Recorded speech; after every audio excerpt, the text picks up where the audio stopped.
spotkamy się w piekle.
Co się dzieje, że cię jeszcze tutaj nie ma?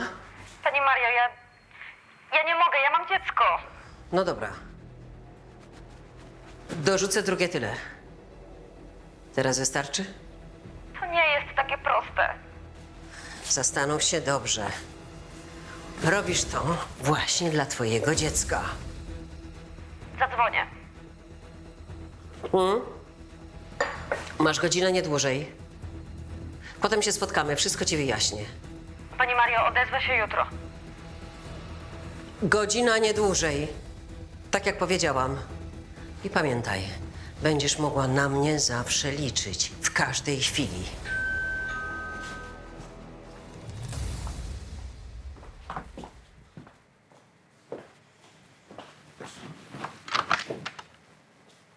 Dzień dobry, pani Mario. Co się stało? Właśnie przyszedłem sprawdzić. Nie ma pani w klubie, zniknęła pani. Chciałem sprawdzić, czy wszystko gra. To miło z twojej strony, ale A do kawy mam ciasteczka. Z galaretką. do kawy? Tak. Usiądziemy sobie, porozmawiamy. Bardzo pani brakuje. Bardzo. Ja nie mam czasu. Na przyjemności zawsze należy mieć czas. No niech wejdzie, zapraszam. Do kuchni, proszę. Do kuchni.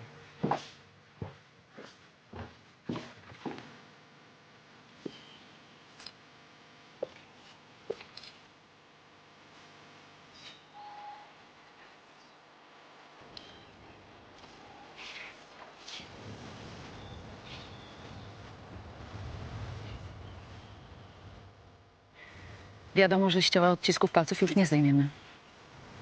Samochodu tym bardziej. Przynajmniej wiemy, że ofiara to kobieta. Pierścionek? Dziwne, że się nie stopił. Poza tym długość kości udowej o tym świadczy miednica.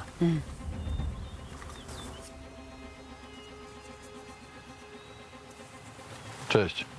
Cześć. Cześć. Co tu mamy? Ofiara spłonęła w bagażniku samochodu. Już tu więcej nic nie mogę zrobić.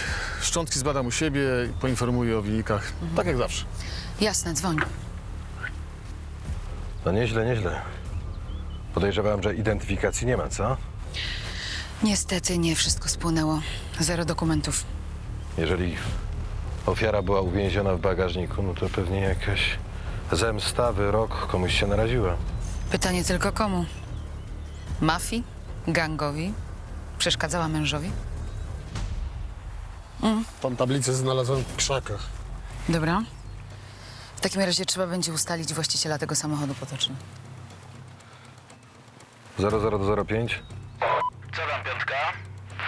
Znajdźcie mi właściciela samochodu o numerach rejestracyjnych Natalia, Grzegorz, 16, Halina, 9, Franciszek. Przyjął. Daj mi chwilę, piątka, zaraz do ciebie wrócę. Dzięki. Jak już ustalisz dane, jedź tam natychmiast. Rybeńko.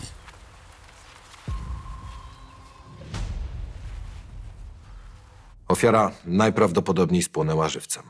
czyli sprawca świadomie i z okrucieństwem skazał ją na męczarnię. Nie sądzę, że mordercą był właściciel samochodu. Pewnie auto zostało skradzione.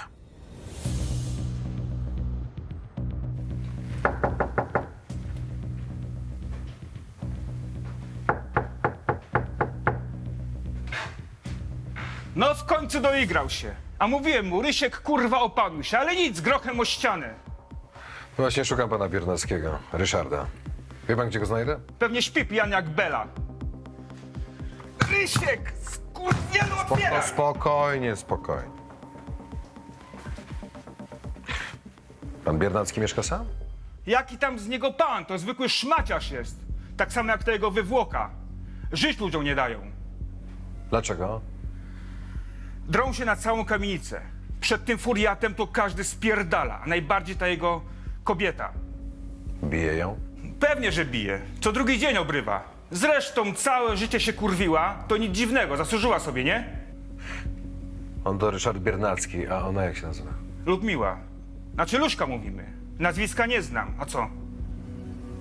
No nic, dziękuję za informację. O, Rysiek! Myślałem, że ty w domu śpisz jak aniołek. Stój! Czekaj, mówię! Ryszard Biernacki? Czego ty chcesz, no Pytam cię, Ryszard Biernacki. Tak, a co? Jesteś zatrzymany do wyjaśnienia w sprawie zabójstwa. Że co, kurwa? Może to. Gdzie jest twoja konkubina? Skąd ja mam wiedzieć? Nie wiem. Ja nic jej nie zrobiłem tej durnej szmacie, no. Skróć cię muszę.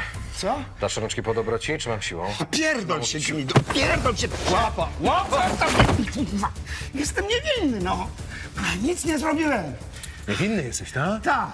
To czemu przede mną spieprzałeś jak zając, co? Kurwa, se papugę, kurwa, wezmę. Zażądam odszkodowania. Zaboli cię jak za zboże przy jednym. Za obrazę funkcjonariusza dostaniesz mandat 5 stówek. Masz jeszcze coś do powiedzenia? O! Dzielnicowy! Szybko, chodź pan ze mną. Nie teraz. Ale, Zamknij się.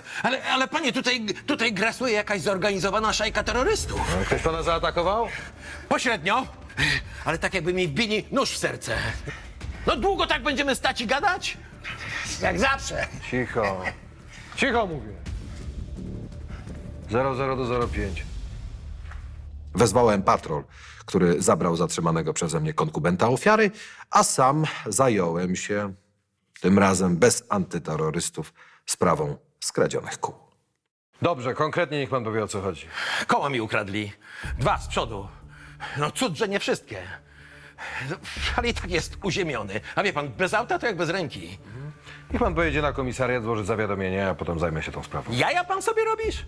Ja żądam, żebyś pan natychmiast się zajął moją sprawą, bo inaczej to napiszę do sądu w Helsinkach. Poproszę kolegów o pomoc. No, rób pan swoje, byle szybko. Wie pan co? Ja naprawdę panu chcę pomóc. Naprawdę. Ale niech pan nie straszy sądami. A ja nic nie straszę. Ja po prostu uprzedzam, że trzeba wezwać brygadę antyterrorystów, bo sam pan sobie nie da rady.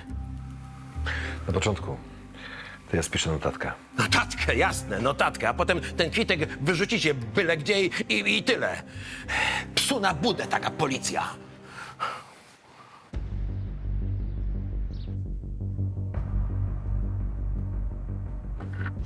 No, to mojej Luśki jest.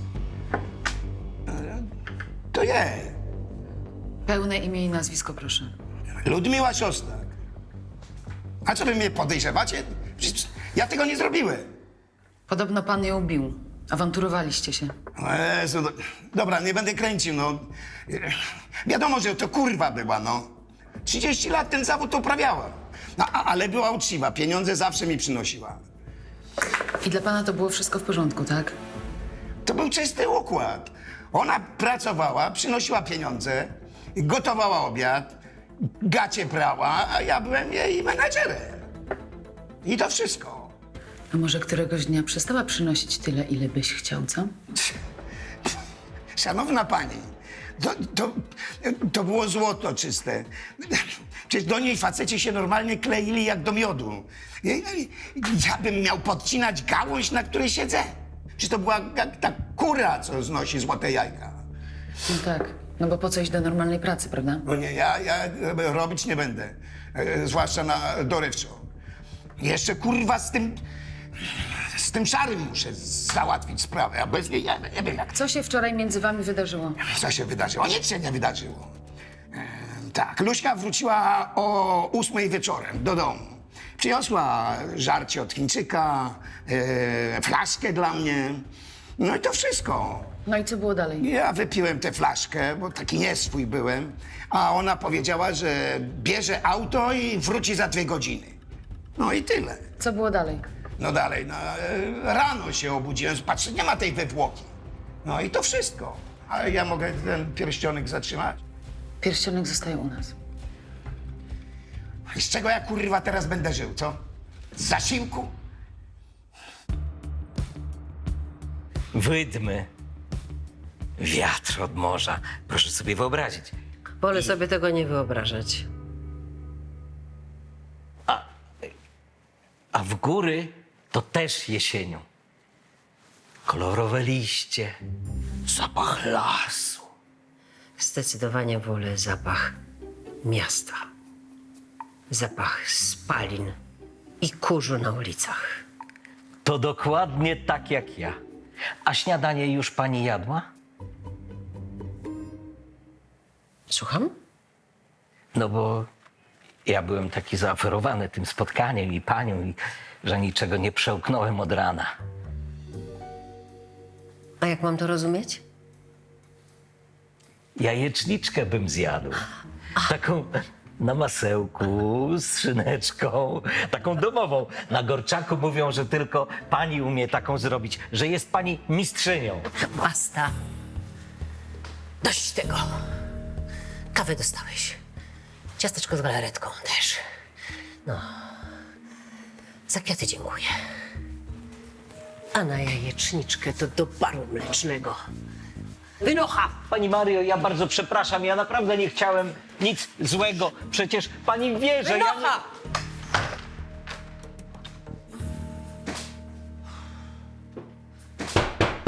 Powiedziałam, wynocha! Pani Mario, podjęłam decyzję.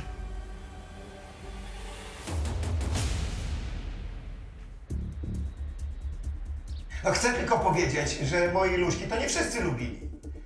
Konkrety. Kto jej nie lubił i za co? No na przykład nie tak dawno.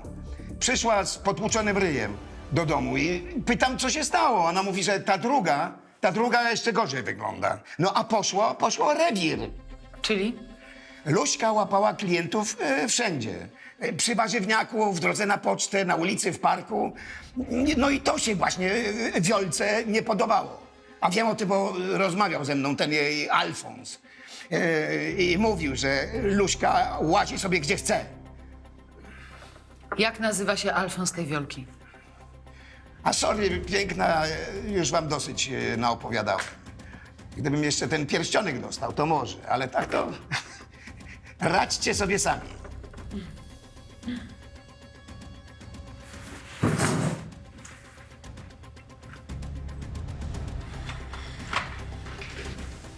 Chodź tu, pilnuj go.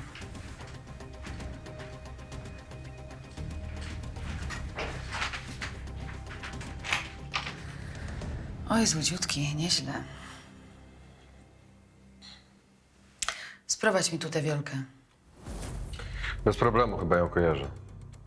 Chyba nawet mam ją w bazie. I namierz tego jej Alfonsa. Pewnie przesiaduje w tym waszym klubie. W jakim naszym? No i twojej matki. No przecież wiesz, co mam na myśli.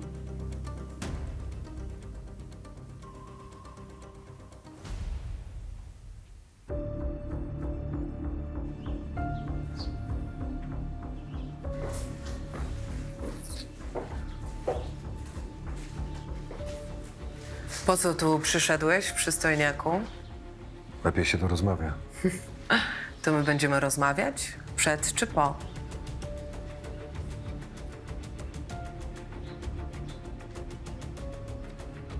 Ta dziewczyna mnie interesuje.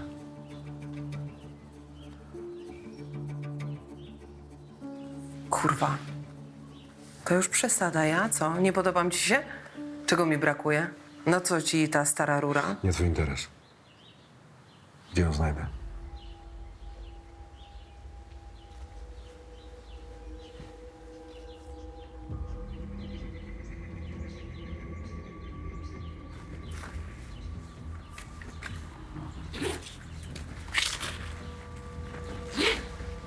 Musisz sobie znaleźć inną dziwkę, bo tej już nie spotkasz.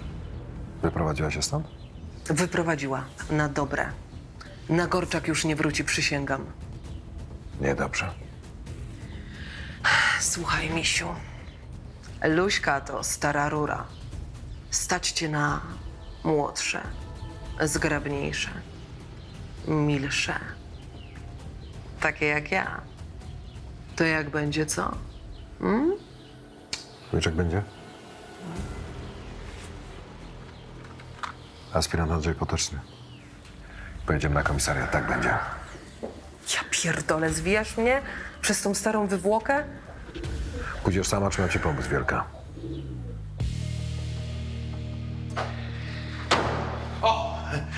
Rozwiązaliście moją sprawę? Macie ich? Nie, jeszcze nie. Ale kiedy robicie obławę na gang? I listy gończe rozesłaliście? Trwają czynności, zajmiemy się tym jutro. Ale monitoring sprawdzony, prawda? I naloty na dziuple przeprowadzone, tak? Panie Gerardzie, powiedziałem, że zajmiemy się tym jutro. Widzi pan, że już jestem po służbie. Że co? No to uszom nie wierzę. Pan idziesz do domu, kiedy miastem rządzą gangi? No wszyscy jesteście tacy sami. Lenie patentowane, o! Panie Gerardzie, jeszcze jedno słowo, a zamknę pana na dołku. Prawda w oczy, kole, co? Pan myślisz tylko o tym, żeby pójść do domu, przed telewizorkiem, z browarkiem, na kanapę klapnąć. Nic was nie obchodzi. Przecież nie zagraża panu niebezpieczeństwo. A co? Mam może z nożem w plecach przyjść? Kiedy tutaj na każdym rogu napadają, kradną, mordują? Ale przecież was to nie obchodzi. Panie Gerardzie, powiedziałem, że zajmiemy się tym jutro. Proszę iść do domu. A ja nie chcę pana na oczy widzieć. Ja, proszę pana, kupiłem nowe koła za własne pieniądze. I ja ostrzegam, że jeżeli znowu mnie ukradną, to pan mi te pieniądze zwrócisz z własnej kieszeni. O!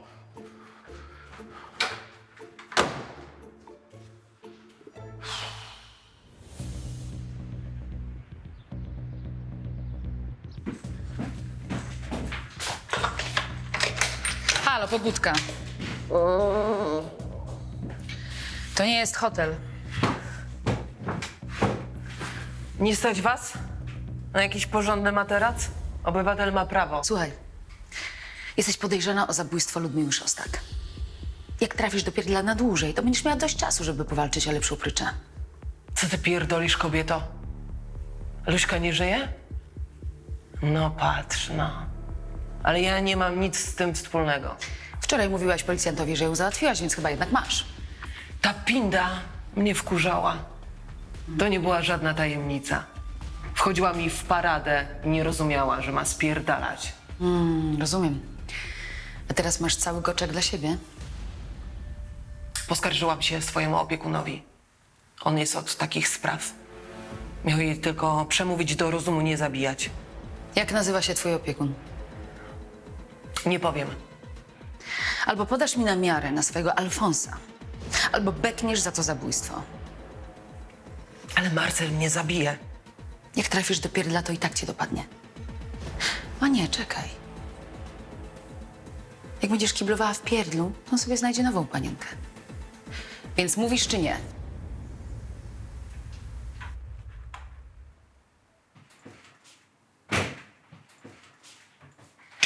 Żabek, zlokalizuj mi niejakiego Marcela Brzozę. Jest podobno zamieszany w zabójstwo Ludmiły Szostak.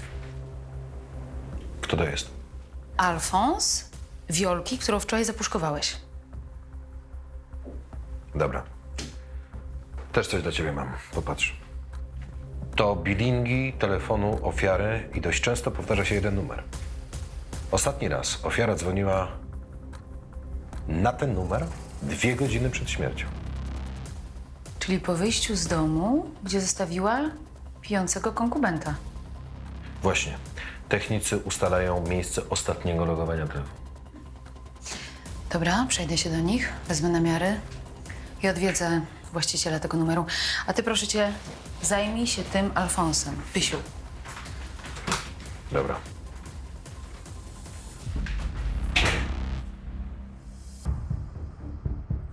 Jeszcze raz skitrasz mój hajs, to ci łeb rozwalę pizdo. Słyszysz? Dawaj to. Zostaw ją, mówię! Dawaj to. Zostaw ją! Łap! Łapy dajesz! Pierdalaj, psie! To nie twoja sprawa!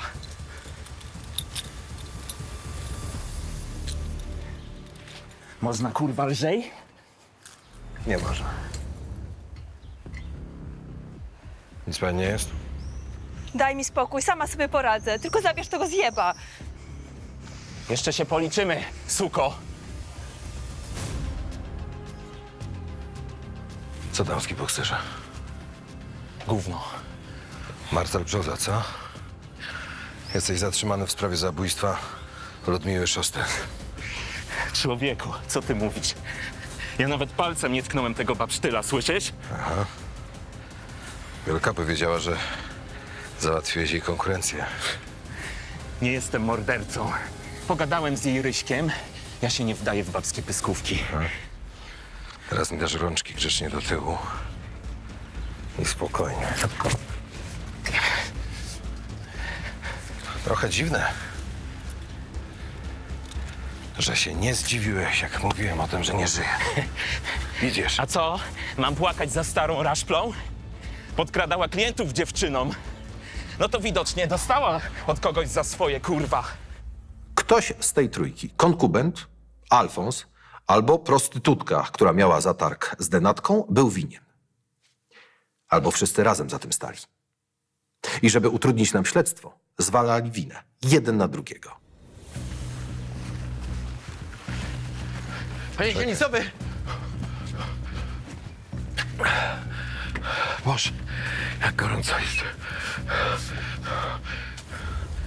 Panie dzielnicowy, chcę panu powiedzieć, że jest mi pan winien 5 stówek. Tak, za co? Uprzedzałem, prawda? Wczoraj zamontowałem nowe koła, a dzisiaj już ich nie ma. O! Sprawdzimy to. Ja już znam te wasze sprawdzania. Pan nawet palcem nie kiwniesz. Dzisiaj to sam człowiek musi dbać o swoje sprawy. Sprawdzimy miejsce zaparkowania pojazdu. Może tu jest monitoring. Ja mam w nosie wasz monitoring. Ja założyłem własny. Co to znaczy? No, to znaczy, że jak policja nie dba o zwykłych obywateli, to zwykły obywatel musi zadbać o siebie sam. O! No to brawo. Ale panie dzielnicowy, ja po prostu założyłem taki mały nadajnik, no takie małe ustrojstwo na koło. I on, proszę pana, łączy się z satelitą, a potem sygnałem radiowym daje mi znać o położeniu mojego pojazdu. Gratuluję. Ale panie dzielnicowy, no jest jeden problem. Bo ja kurna nie wiem, jak się to uruchamia. Ja pomyślałem sobie, że może pan będzie wiedział i coś pomoże. Co?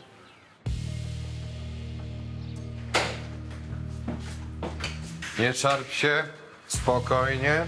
O, więcej was matka nie miała? Mirek, zabierz go na dołek. Ja nic nie zrobiłem. Ile razy wam to mówić? To tak jak ja. Ale jednak tu tkwię. Z panem sobie jeszcze porozmawiamy. Musimy coś wyjaśnić. Panie, ale ja to chyba nie złamałem prawa, prawda? Tak mówi każdy. Zapraszam. Tu? To już? Spokojnie, kolega zaraz uruchomi urządzenie. Boże, że też to u was wszystko musi tyle trwać. Ja to rozumiem. To urządzenie najwyższej jakości. Pół emerytury za to dałem. Dobra, mamy sygnał. Już się konfiguruje z mapą. Ale to w sensie, że teraz mi pokaże dokładnie, gdzie są moje koła? O to panu chodziło przecież, prawda? No tak. Ale po odbiór to pojedziemy ze wzmocnieniem, prawda? No paru chłopa z bronią, żeby pokonać wroga. I jakieś wsparcie z powietrza by się przydało. Co? Tak. Wie pan, zaraz zdecydujemy, co zrobimy. Jest. Sygnał wychodzi z ulicy Wańkowicza 7. Nie no, coś wam się pokręciło. No, pod Wańkowicza 7 to ja mieszkam. To jest mój adres. Nie no, mieliście znaleźć dziuple gangu, a ludzie, no ręce opadają. To pański adres. Pan sobie zdaje sprawę, że wprowadzanie w błąd organów ścigania jest karalne? Sami się w błąd wprowadzacie. Mnie w to nie mieszajcie. Ja to, proszę pana, szukam swoich skradzionych kół. Inwestuję w sprzęt. A wy co? Pojedziemy tam i sprawdzimy, o co chodzi. Ale jeśli jest to jakaś zgrywa, to wlepię panu mandat.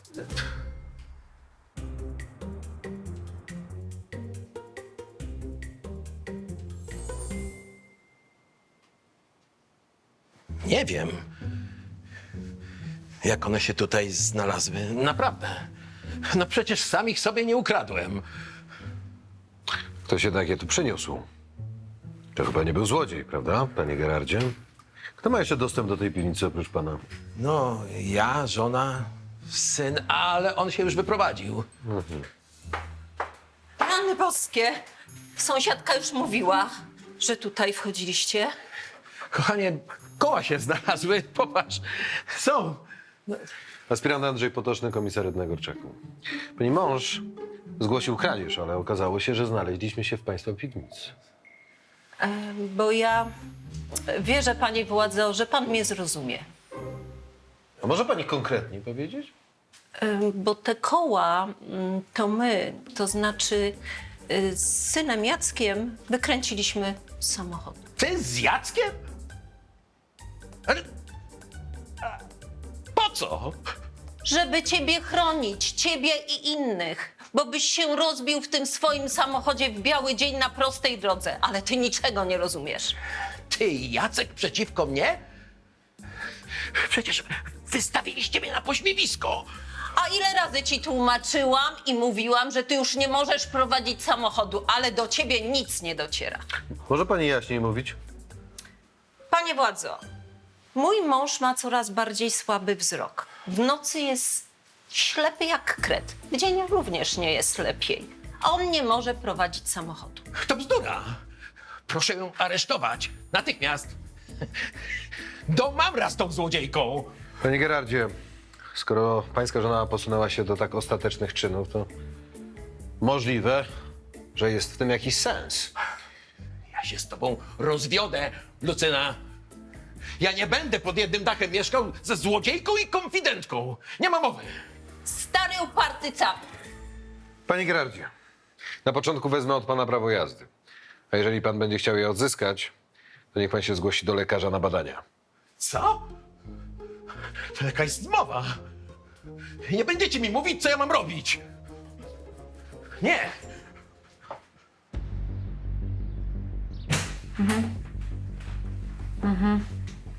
Dobra, dzięki, zaraz będę. Co jest potoczny? Alfonsa Wiolki masz od godzin na dołku. Coś powiedział przy zatrzymaniu? Nic. Zawsze mówią, że są niewinni. Facet miał ciężką rękę, katował dziewczynę. Możliwe, że to on zabił. Przesłuchasz go? Nie teraz. Chłopaki przywieźli osobę, która rozmawiała z Denatką tuż przed śmiercią. Chętnie posłucham, co ma do powiedzenia. A wiesz, że ja też? Też pracowałaś na ulicy? Wcześniej tak, teraz już nie, dzięki Ludmile. Co to znaczy? No, jak się dowiedziałam, że jestem w ciąży, chciałam wyskrobać. Bo po co mi bachoru, jak jeszcze całe życie przede mną. Ludmiła mnie przekonała, żebym tego nie robiła. Często rozmawiałyście ostatnio przez telefon. Nawet po kilka godzin. Mogłam do niej dzwonić o każdej porze. Nic nie chciała. Tylko żeby to dziecko żyło. Przekonała mnie, że dam radę je wychować. Uwierzyłam jej. Ostatni raz rozmawiałyście 2 dni temu. O czym? Że przyjedzie. Przyjechała, dała mi 5 stówek i poszła, bo miała jakieś spotkanie czy coś. Powiedziała z kim? Nie, ale była szczęśliwa. Spotkało ją coś, o czym nigdy wcześniej nie mogła marzyć. Tak mówiła. Co jest grane? Czemu tak mielicie temat Ludmiły? Ten jej Rysiek coś jej zrobił? Ryszard Biernacki siedzi u nas na dołku. Ludmiła była skłócona z inną prostytutką, Wiolką. Coś o tym wiesz? O co były te awantury? O klientów. Ludmiła miała swoich stałych, którzy polecali ją kolegom, więc miała pracę non-stop. A Wiolka dostawała od Marcela po ryju, bo mało zarabiała. Powiecie mi w końcu, o co chodzi? Pani tu zaczeka.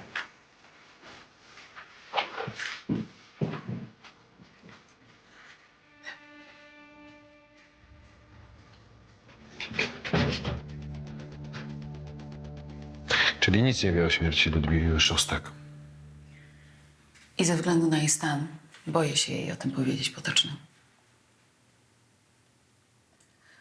Sprawdź monitoring miejski. Może po wyjściu od Julki ktoś czekał na ofiarę. A jak nie, to przynajmniej sprawdzę trasę samochodu. Może uda się ustalić, dokąd pojechała. Zeznania przyjaciółki rzuciły nowe światło na sprawę. Denatka była z kimś umówiona na spotkanie i nawet się cieszyła na nie. Ale coś poszło nie tak. Czy za niespełnionym marzeniem krył się morderca? Musieliśmy to wyjaśnić. Kratę.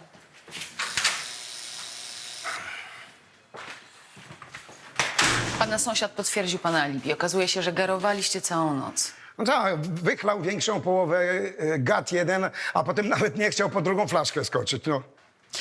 Jeżeli jeszcze się panu coś przypomni w sprawie ofiary, niech pan do mnie dzwoni. Ja nie mam na to głowy. Mnie zresztą nie obchodzi, kto załatwił Luśkę. Ja muszę teraz myśleć o swoich sprawach. Z czego jak będę dalej żył. Przez tę pizdę ja teraz nawet samochodu, kurwa, nie mam. Załatwiła mnie na amen. Grosze nie dam na jej pogrzeb. Panie, niech się pan stąd wynosi, ale już, bo zaraz trafi pan na dołek. Wypad!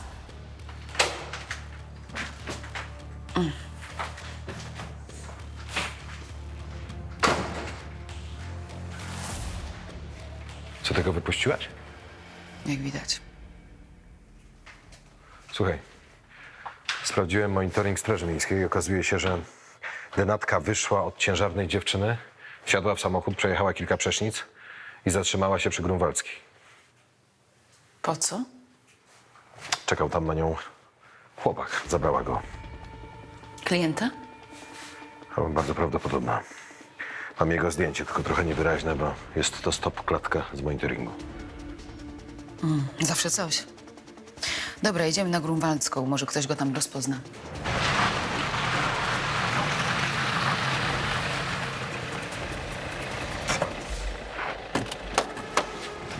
Dzień dobry. Dzień dobry. Czy poznaje pan tego gościa? Tu same stare ludzie mieszkają, a ten jest młody. Jak ten spod 9. A kto to taki? Nie znam, by się nie przedstawił. Jakieś pół roku temu zwalił tu się z manelami do mieszkania Pożarskiej. Spod 9 pan mówi. Ciekawe. Słyszałeś? To nie on? To. Ej, stój, zatrzymaj się! Zatrzymaj się! Stój! Stój, mówię!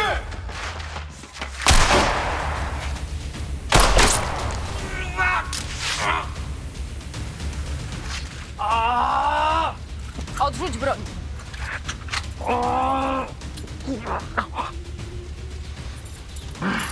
Uciskaj, uciskaj! 0005. Przyślijcie mi natychmiast karetkę na Grunwaldzką. Mamy rannego od postrzału. Jak się nazywasz? Gówno cię to obchodzi, pizdo. Czy znasz Ludmiłę Szostak? Nie. Czemu przed nami uciekałeś? Bo tak. Czy to ty zabiłeś Ludmiłę Szostak? Wsiadłeś do jej samochodu. Kurwa, brawo. Uminęliście się, myślałem, że prysnę, zanim ogarniecie co i jak. Dlaczego ją zabiłeś? Bo tak, kurwa. Czyli jednak ją znałeś? To moja matka zadowolona. Oddała mnie, jak miałem 5 lat. Miesiąc temu wyszedłem z pierda. Znalazłem ją. Myślałem, że sobie pogadamy, wyjaśnimy parę spraw. Dlatego ją zabiłeś? A ty chciałbyś mieć matkę kurwę? Dlatego mnie zostawiła. Wolała dawać dupy za hajs niż wychować chłopaka. Więc dlatego spaliłeś się w bagażniku psycholu? Zasłużyła sobie. Trafiła do piekła. Tam, gdzie jej miejsce.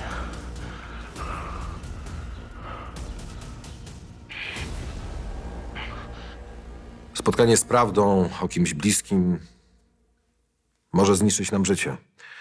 Sam się ostatnio o tym przekonałem w bardzo bolesny sposób.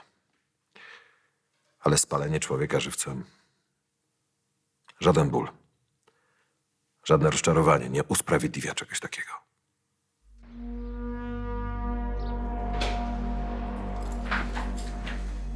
Co wy jacyś tacy? Chłopak jest w szpitalu, przeżyje. Podam na twarz, idę do siebie. Potoczny, przyjdź do mnie za kilka minut. Ja też muszę się jakoś ogarnąć. Ty, Potoczny, masz jeszcze obowiązki. Ktoś tu na ciebie czeka od 2 godzin. Nie, nic nie szkodzi, ja mam czas. O co chodzi, panie Gerardzie? No, ja wolałbym na osobności, jeśli można. Zapraszam.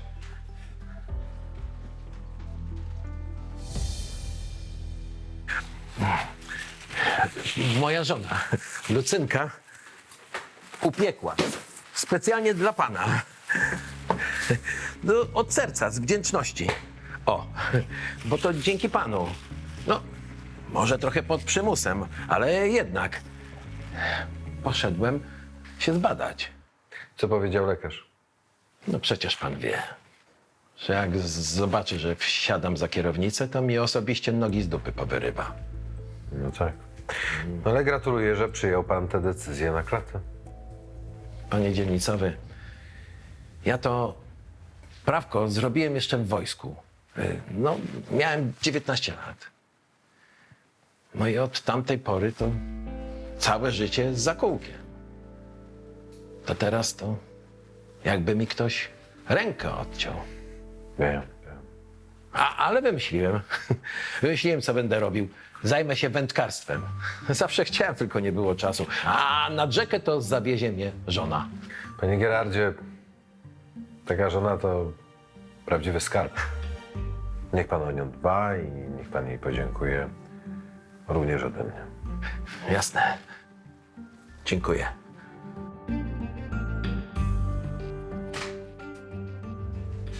Pani komisarz, Julia Lato do pani.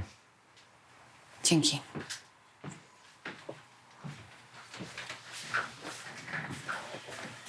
Dobry wieczór.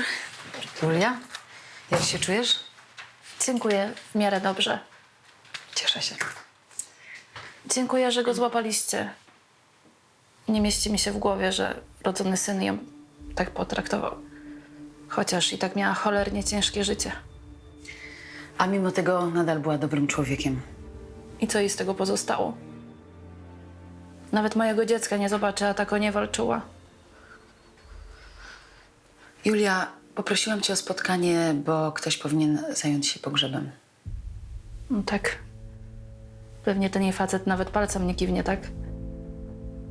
Chociaż ona by nawet tego nie chciała. Więc jakoś to ogarnę. Jest jeszcze coś.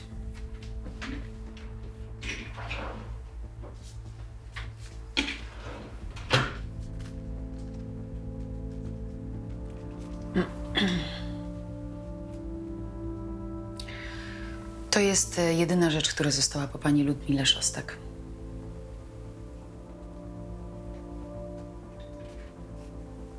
Ludmiła bardzo go lubiła.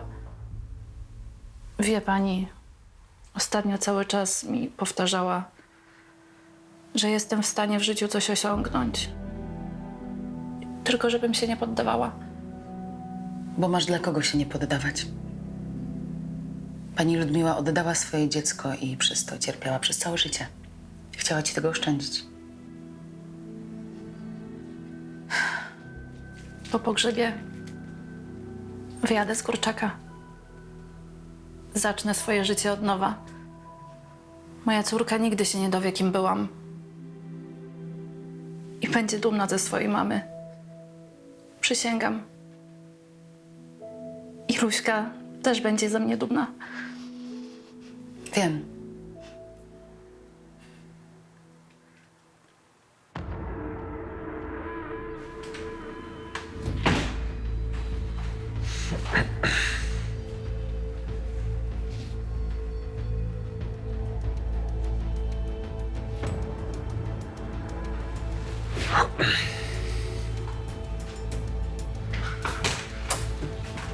Agata, pogadać musimy. Nie teraz, misiaczek. Mam mega newsa, jest przełom w sprawie. Czyj? No Czarnego oczywiście. No właśnie o tym chciałem pogadać. Później, żabeńko. Mamy zabójcę, sam się zgłosił, wyobrażasz sobie? Naprawdę. No naprawdę. Chodź pogadamy z babką, która kropnęła tego gangusa. Jest na dołku.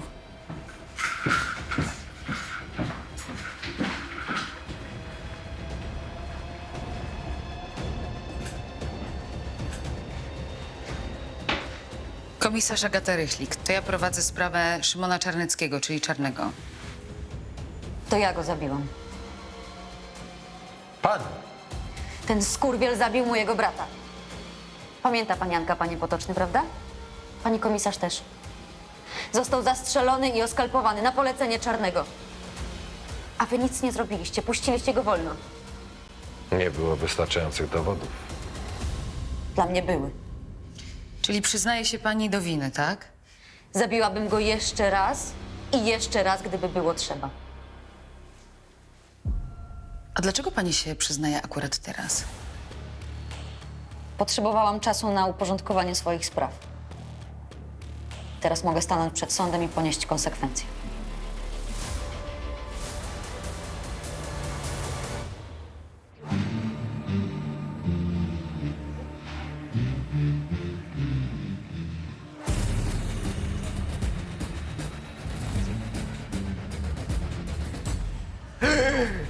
Szefowo, kochana, jest pani wreszcie. Dobra, wystarczy. Czego się pani napije? Może szampana? Ja stawiam. No rzeczywiście, dawno mnie tutaj nie było. Cieszę się, że panią zmobilizowałem do działania. Wiedziałem, że nasza poranna kawa nie skończy się tak szybko. Co ty pleciesz? Henio! No ja tylko tak sobie, przecież pani wie, nie? Henio, won?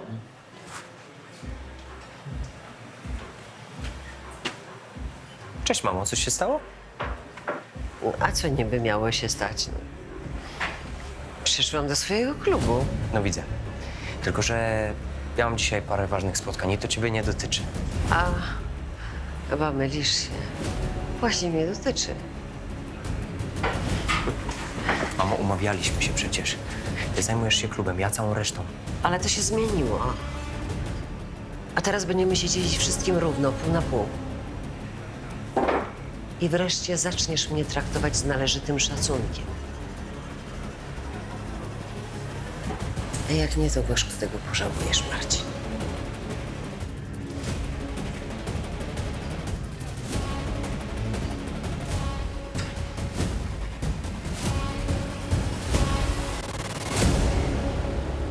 Pomóżcie mi to otworzyć. O Boże, przecież to krew. Wiem, że tam jesteś! Po co ja im mówiłam? Po co? Zostaw go! Odsuń się, bo ci mordę odstrzelę. Strzelić, kurwa! Adam Marciek, lat 27. Pogrzebany ponad 10 godzin temu. Fujarek oby. Ręce na maskę! Czego, kurwa? Trzeba było ciężarnej siostry nie napierdalać. Co się stało? Zakrztusił się.